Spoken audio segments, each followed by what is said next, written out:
Bonjour, Pierre Azou. Bonjour. Alors, vous êtes historien, chercheur, grand spécialiste du Moyen-Orient et vous êtes directeur académique de la Fondation méditerranéenne d'études stratégiques à Toulon. Vous avez plusieurs ouvrages, parmi lesquels Tsahal, Nouvelle histoire de l'armée israélienne et La guerre Iran-Irak 1980-1988 et tous les deux publiés chez Perrin. Vous avez aussi des dizaines d'articles sur la région. Merci Pierre Azou d'avoir accepté notre invitation sur Assas Media pour cette interview. Nous allons parler de trois dossiers, trois guerres, trois conflits très chauds dans la région, la guerre à Gaza, la guerre au Liban et le conflit irano-israélien. Bien que tous les trois sont, ça va pas être séparé parce que tous les trois sont liés. Commençons par le conflit le plus chaud et tout le monde l'attend. On sait très bien que la frappe israélienne sur l'Iran est sûr, mais on ne sait pas où, quand et quelles sont les cibles. Pour l'instant, Alors, qu'est-ce que vous en dites? j'allais dire Israël ou le gouvernement israélien ne se soucie plus véritablement de son image médiatique et accepte le fait qu'elle a quelque part perdu la bataille de la communication dans les médias internationaux. Donc, ce qui lui importe, c'est d'atteindre ses objectifs militaires et stratégiques. Tels que je les comprends, ces objectifs stratégiques consiste en fait à faire cesser toute menace directe et immédiate sur le territoire israélien et notamment sur les franges les frontalières de l'État d'Israël, aussi bien au sud par rapport à Gaza que au nord par rapport au Liban, au Hezbollah et aux milices chiites en Syrie et en Irak. La question des outils est différente, c'est beaucoup plus l'instrumentalisation par l'Iran de proxy qui ont leur propre agenda, qui sont en phase d'autonomisation avancée par rapport à Téhéran, et pour qui finalement taper sur Israël, c'est positif sur le plan de la symbolique nationale yéménite, et disons que ça les rend encore plus populaires et ça accroît leur posture, disons, dans le jeu politique intérieur au Yémen. Donc c'est une autre question. Pour la frappe directe d'Israël contre l'Iran, maintenant, c'est éliminer une frappe contre les sites nucléaires et les sites énergétiques. Est-ce que vous êtes Alors, d'accord? c'est ce qui a été avancé par un certain nombre d'experts. Ce que je note, c'est que les États-Unis, notamment le Pentagone et la Maison-Blanche, ont clairement fixé comme ligne rouge au gouvernement israélien de ne pas frapper le programme nucléaire iranien, d'une part, et d'autre part, de ne pas frapper la population, ou du moins des cibles civiles iraniennes. Tel que je le comprends, leurs conditions, enfin, ou en tout cas les pressions mises par à la fois Anthony Blinken et par le secrétaire d'État à la Défense américain, notamment pour le déploiement d'une batterie antimissile THAAD qui est en cours de déploiement en Israël, c'était nous déploierons ces missiles uniquement si vous vous engagez et si vous nous donnez des garanties de ne pas frapper le programme nucléaire iranien, pas plus que on va dire des sites de population civile iranienne. Ça se voit que les États-Unis, Israël, oh, plutôt les États-Unis craint encore la force, la puissance militaire iranienne.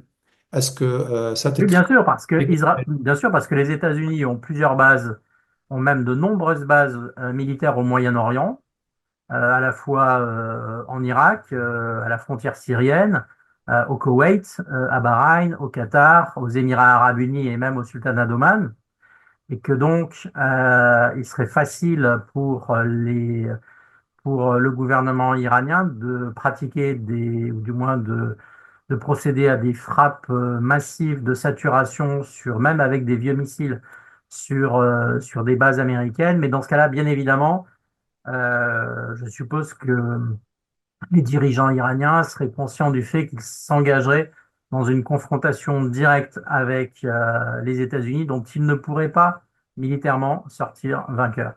Donc, les États-Unis avaient tort, voilà, de ne pas négocier le programme des missiles iraniens qui maintenant menace sérieusement Israël. Je dis que clairement aujourd'hui, les États-Unis exercent des pressions sur le gouvernement israélien pour que la riposte israélienne qui est attendue sur l'Iran à la suite de des frappes du 1er octobre dernier, se concentre à la fois sur des cibles militaires, notamment sur le programme, probablement sur le programme balistique iranien.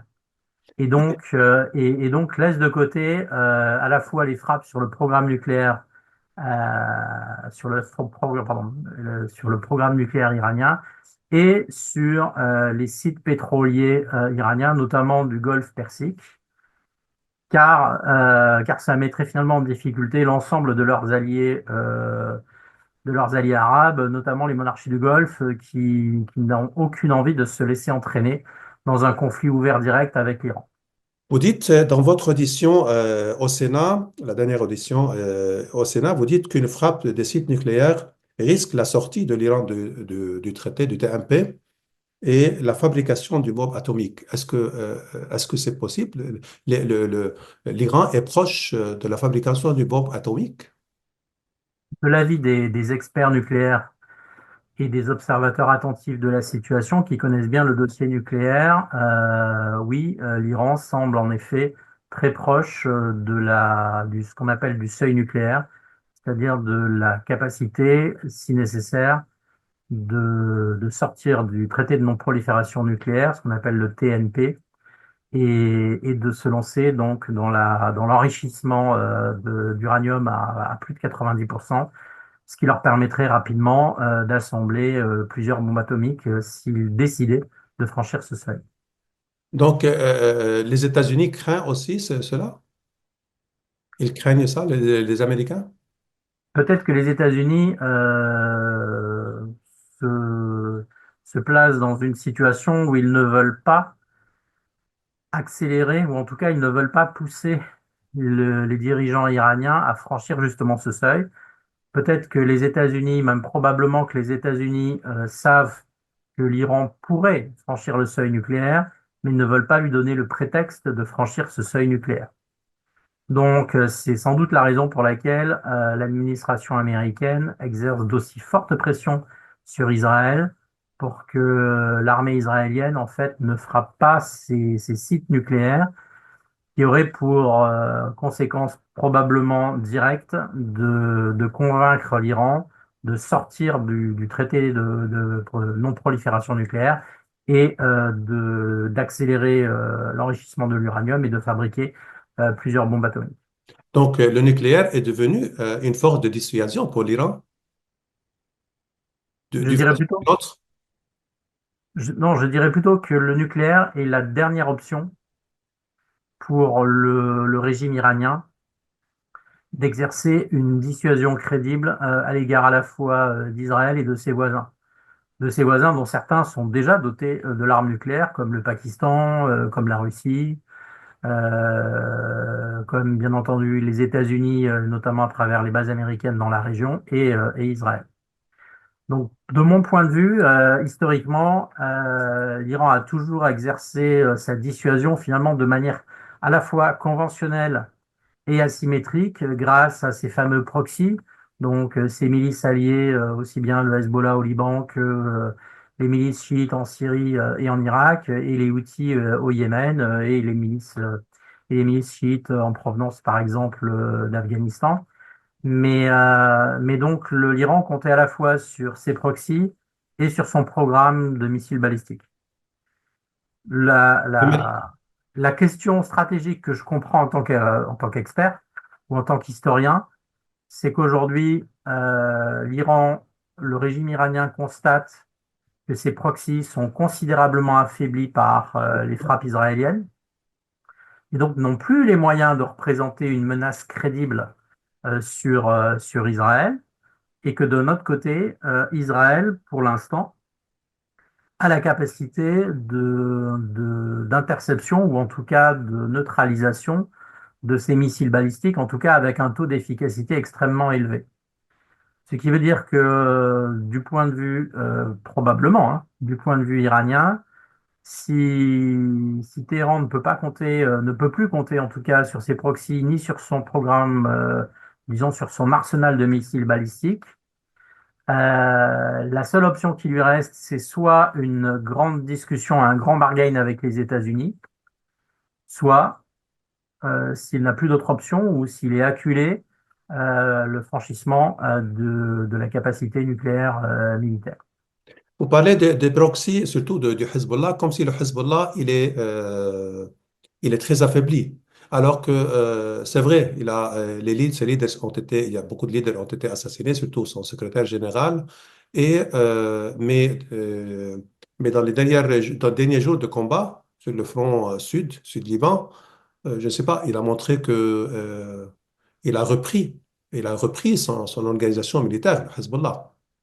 Encore une fois, en tant que simple observateur attentif de la scène stratégique du Levant, et disons de cette partie du monde, on voit en effet que le Hezbollah a réussi, notamment par des tirs de drones, à pénétrer le système défensif israélien pour faire pour l'instant des frappes plutôt symboliques, c'est-à-dire qui ne remettent absolument pas en cause la supériorité militaire israélienne sur le terrain tant face au Hezbollah au Liban, qu'aux milices chiites en Syrie, et bien sûr que face au Hamas à Gaza.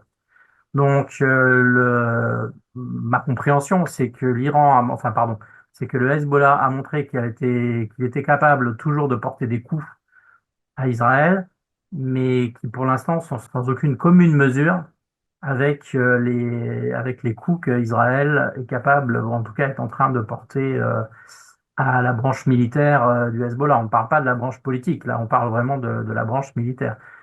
Une Oui. fois encore, il est possible aussi que les stratèges israéliens se placent dans l'après et se disent que si à terme l'Iran franchit le seuil de la capacité nucléaire militaire, c'est-à-dire acquiert une capacité atomique militaire, et que Israël et l'Iran soient obligés de pratiquer finalement une dissuasion nucléaire mutuelle l'un envers l'autre, il est utile de supprimer tout facteur qui pourrait constituer une escalade incontrôlable, c'est-à-dire tout acteur qui, par un comportement plus ou moins rationnel ou imprévisible, constituerait une menace directe et un risque d'escalade.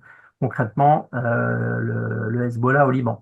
C'est un petit peu, si vous voulez, comme si en tant que, là je reviens, je me replace en tant qu'historien, si on se replace sur la crise nucléaire de Cuba entre les États-Unis et l'Union soviétique, si la crise de Cuba a été aussi importante, ou en tout cas aussi délicate à gérer, c'est parce que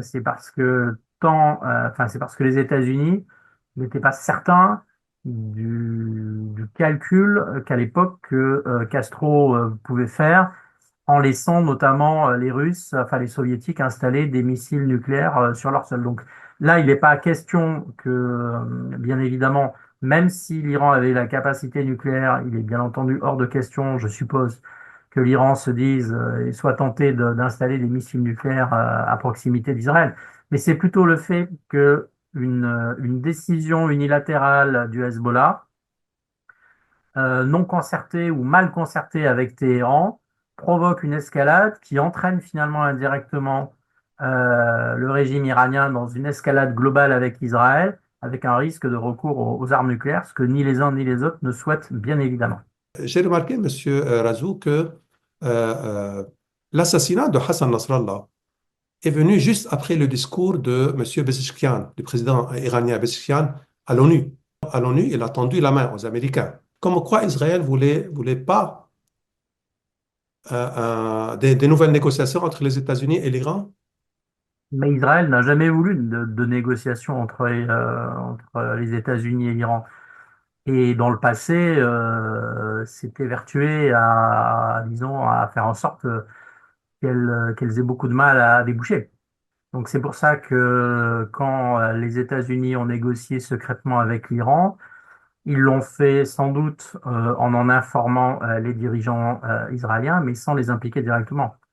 Et il est à peu près certain que lorsque le président Obama négociait à l'époque avec les représentants du président Rouhani, cela a agacé profondément Benjamin Netanyahou et son équipe.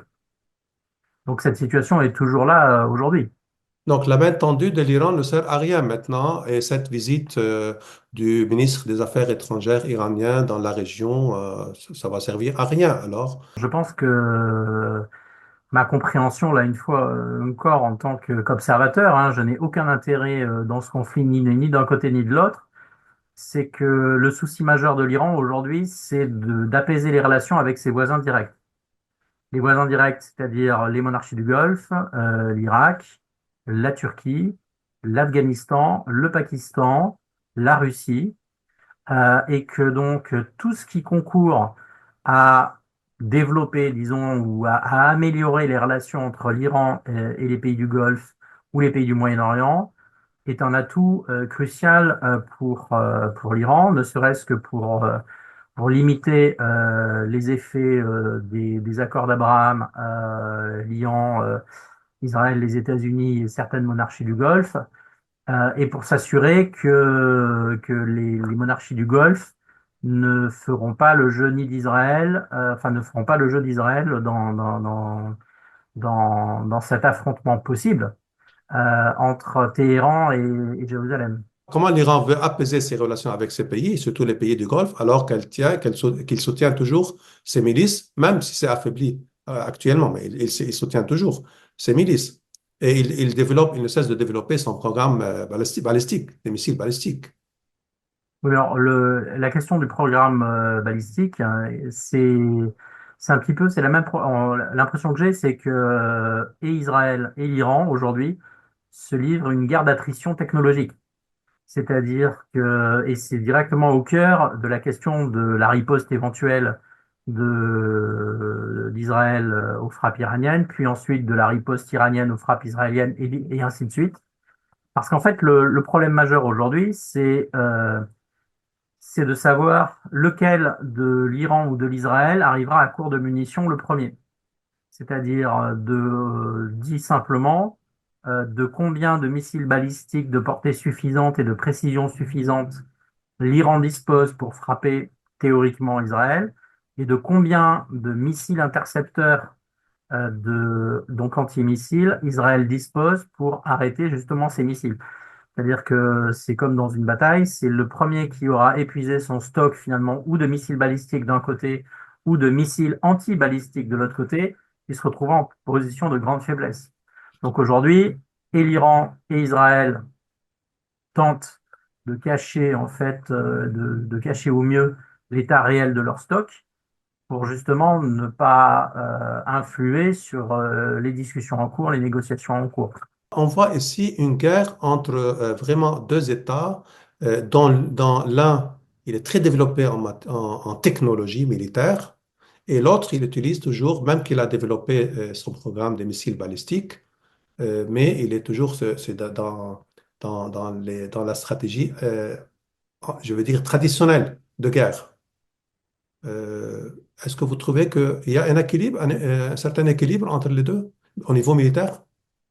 Ah non, clairement, l'Iran dispose d'une armée numériquement très importante et d'une armée à deux têtes, puisqu'il y a à la fois l'armée régulière et le corps des gardiens de la révolution, donc l'armée révolutionnaire iranienne.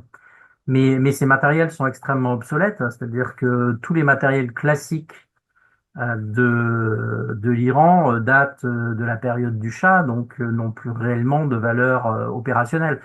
Les seules armes, si on peut dire, ou vecteurs qui ont une valeur opérationnelle réelle du côté iranien, ce sont finalement ceux qui ont été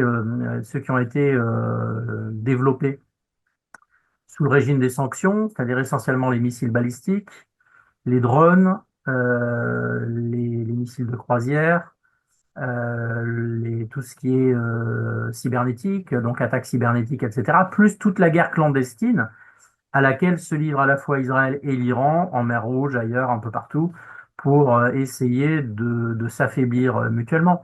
Mais sur le plan purement technologique et purement militaire, Israël dispose encore d'un avantage énorme sur l'Iran. La différence, c'est que la faiblesse d'Israël, c'est sans doute sa population, c'est-à-dire que pour des raisons réellement politiques et même qui tiennent à la nature même de l'État d'Israël, le gouvernement israélien ne peut pas dire à sa population qu'elle n'est plus en capacité de la défendre. C'est-à-dire que le contrat social de base, ça c'est historique, de la population pardon, de la population israélienne vis-à-vis de ses dirigeants, c'est les citoyens israéliens sont prêts à passer 4 ans sous les drapeaux, à dépenser énormément d'argent pour leur défense, à accepter des périodes de réserve très longues, à condition que le gouvernement leur assure la sécurité de la population civile à l'arrière. À partir du moment où ce contrat est rompu, la confiance dans l'appareil sécuritaire israélien est rompue. C'est ce qui a fait toute la faiblesse, en tout cas, d'Israël au moment des massacres du 7 octobre 2023. Là où l'Iran, certes, n'est pas du tout au niveau technologique d'Israël, mais en revanche, peut compter sur la très forte résilience de sa population et entre guillemets sa forte capacité à encaisser les coups. Avant de Donc, passer, donc pour répondre à votre question, on a deux systèmes qui en fait ne sont pas dans le même registre. d'accord. Avant de passer à Gaza, est-ce que la compétence technologique ou bien l'utilisation de nouvelles moyens, de nouveaux moyens technologiques vous a surpris utilisé bien sûr par l'armée israélienne, par les services secrets, par le Mossad, par le Shin Bet? Est-ce que ça vous a surpris? Alors, la seule chose qui m'a surprise, comment dire, l'affaire des beepers et des talkie-walkie piégés, qui, sur le plan historien, de l'historien, montre que le Mossad est revenu à un très bon niveau, qui était celui qu'il avait dans les années 1980, 90, 2000, etc. Et qui clairement a montré que les services de renseignement israéliens, comment dire, étaient redevenus ceux qu'ils avaient longtemps été sur le plan historique. Mais sur le plan purement technologique, non, je pense que ce que l'on a vu finalement cette dernière année n'a pas fondamentalement surpris les experts de la conflictualité et des affaires militaires, De retour ni à d'un la côté ni de l'autre d'ailleurs. vous parlez de la société israélienne. Est-ce que l'attaque du 7 octobre 2023 a changé quelque chose dans la société israélienne? Je crois que fondamentalement, ce qui a changé, c'est que la société israélienne sent qu'elle conduit sans doute un combat existentiel, Hmm. alors même que son armée est extrêmement puissante, parce qu'elle a compris que le statu quo n'était probablement plus durable sur le long terme. C'est-à-dire que pendant des années et des années, le gouvernement enfin les différents gouvernements israéliens, mais particulièrement ceux de Benjamin Netanyahou, ont vendu à la population israélienne le fait que la crise, en tout cas entre guillemets, le conflit palestinien était gérable. C'est-à-dire que Israël pouvait acheter finalement le calme du Hamas, pouvait acheter finalement le Fatah et l'autorité palestinienne, et que finalement il y avait ponctuellement des attentats et des frictions, mais que ça restait gérable. Et là, d'un coup, le 7 octobre 2023, l'ensemble de la société israélienne a compris que ce n'était absolument plus le cas. Ils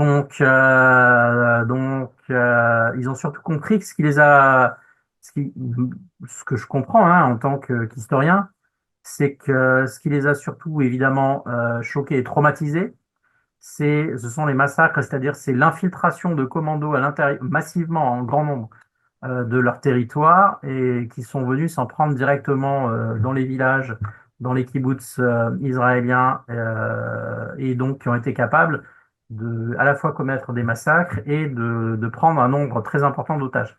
Et Est-ce évidemment, ce niveau, pardon, est-ce qu'on peut comparer le 7 octobre 2023 au 6 octobre 1973? à l'époque, les Israéliens ont senti aussi un danger existentiel? Alors, bah non, paradoxalement, le 6 octobre 1973, le danger n'était pas existentiel. Ça, c'est ce que un certain nombre de politiciens, notamment israéliens, ont véhiculé après. Mais pendant la guerre dite du Kippour en octobre 1973, Israël n'a jamais été en danger de destruction. Il a été en danger de perdre militairement une bataille, ça oui. Donc là où on peut faire comment dire, la comparaison, si vous voulez, c'est que et le 6 octobre 1973 et le 7 octobre 2023, l'appareil sécuritaire israélien et l'armée israélienne ont été surprises. Hmm. Mais une fois qu'on a dit ça, sur le plan militaire, ensuite, sur le plan de la société, c'est radicalement différent. Parce que pendant la guerre d'octobre 1973, la population civile israélienne n'a pas été ciblée. Ce sont uniquement les militaires et les réservistes qui se sont battus sur le front. Et ces fronts, en plus, étaient éloignés du cœur d'Israël. Là où en octobre, enfin depuis, en tout cas en octobre 2023 et depuis avec les échanges de tirs sur la frontière nord entre le Hezbollah et l'armée israélienne, là les citoyens israéliens comprennent que c'est directement leur ville et leur cité qui sont ciblées et qu'en fait c'est le cœur même d'Israël qui peut être ciblé directement par ses adversaires. Là, Donc l'image a soutiennent, complètement changé. pour cela, ils soutiennent tellement maintenant la guerre contre le Hezbollah au Liban. Et on a vu que la popularité de Netanyahou a augmenté après le début de la guerre contre le Hezbollah. Oui, parce que bon, là encore, ma compréhension, c'est que finalement, les Israéliens se disent, puisque notre image est autant dégradée sur la scène internationale, puisque finalement, quelque part, les Israéliens n'ont plus rien à perdre en termes d'isolement, Hmm. autant éliminer toutes les menaces militaires les unes après les autres. Donc d'abord le Hamas et le djihad islamique, ensuite le Hezbollah. Et si ça ne suffit pas, le programme balistique iranien. Donc, ils sont décidés à affaiblir, plutôt à éliminer le danger du Hezbollah sur leur Bah, front. éliminer complètement, ils pourront pas, de même qu'ils ne peuvent pas éliminer une idéologie ou une fraction d'une population. Donc, ils peuvent pas éliminer en soi le Hamas ou le Hezbollah.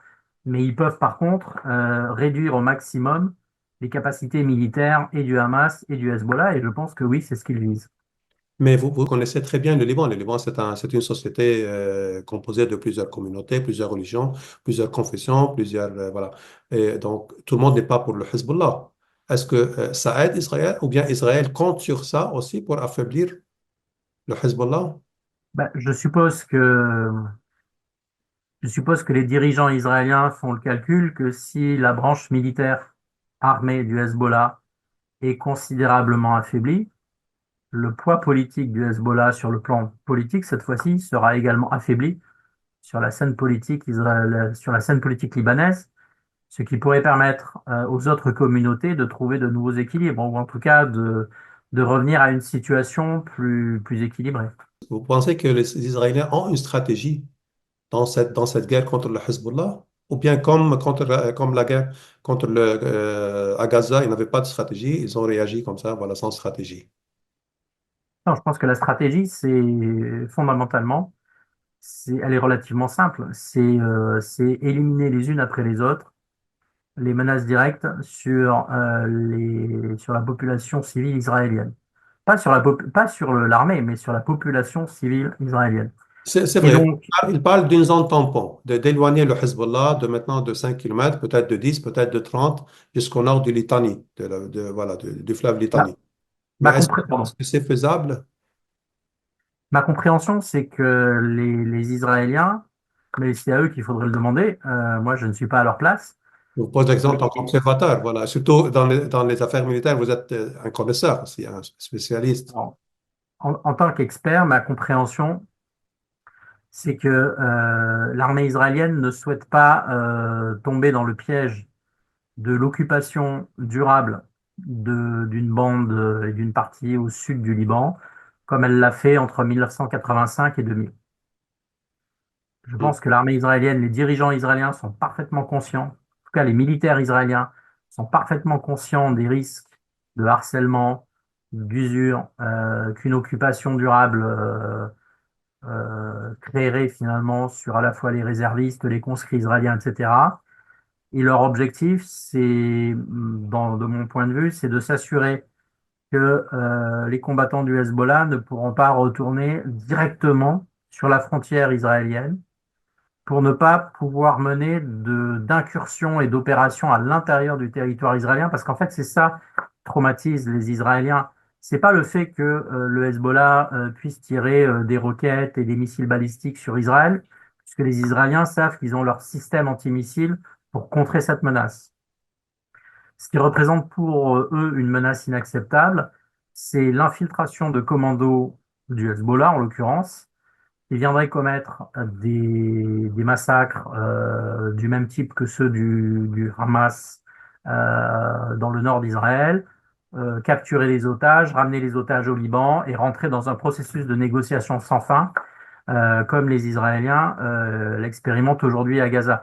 Donc, pas compréhension, pour répondre directement à votre question, c'est que je pense que les Israéliens, que l'armée israélienne cherche en fait à créer une sorte de zone démilitarisée, c'est-à-dire de zone où il n'y a plus rien, à l'extrême sud du Liban, c'est-à-dire une zone qui peut être relativement étroite, qui peut être que de quelques kilomètres, pas du tout aussi longue, aussi large que celle qui existait entre 1985 et 2000, mais une zone de quelques kilomètres qui ressemblerait un petit peu à ce qu'on appelle la DMZ, la zone démilitarisée entre les deux Corées, où finalement ben, personne ne vient dans cette zone-là parce qu'elle est piégée, parce qu'elle est minée, parce qu'il n'y a plus personne qui Là, on vient. voit là, ce bombardement massif et cette destruction des maisons, de tout là, dans ces villages sur les frontières.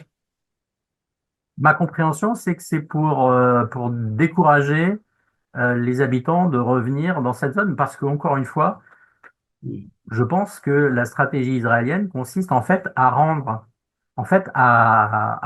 cette bande de quelques kilomètres impropre, enfin en fait de faire en sorte qu'il n'y ait plus personne qui viennent y habiter et y vivre. C'est-à-dire en fait c'est vraiment ça, c'est un petit peu comme la DMZ entre la Corée du Sud et la Corée du Nord. Je pense que les dirigeants militaires israéliens se disent que l'occupation n'est pas une option raisonnable à terme. Si nécessaire, l'armée israélienne se prépare à faire en permanence et sur le long terme des opérations, ce qu'on appelle de type hit and run, c'est-à-dire des infiltrations de commandos, des combats avec des cellules du Hezbollah qui seraient là, puis le retour sur la frontière à l'intérieur du territoire israélien, et ça autant que nécessaire et si nécessaire pendant des années. Et pour limiter au maximum ce risque d'opération permanente hit and run, disons d'un point de vue militaire, la logique de l'établissement d'une zone démilitarisée où finalement tout le monde sait que d'une partie et de l'autre partie, celui qui viendrait dans cette zone-là prendrait des risques énormes parce que tout est miné, tout est piégé et qu'il y a des senseurs un peu partout. Ben, en fait, que plus personne ne vienne là-dessus pour éviter une fois encore les risques d'infiltration. Je crois que les dirigeants israéliens ont compris que ça ne réglait en rien le problème politique de la présence du Hezbollah. Ça ne réglait en rien la menace que le Hezbollah continue de faire peser sur Israël avec des tirs de missiles et de roquettes. Mais encore une fois, sur cette menace-là, les Israéliens estiment qu'ils ont les outils pour y faire face. Donc, merci beaucoup, Monsieur Razo, pour cette interview. Merci à vous. Merci à vous.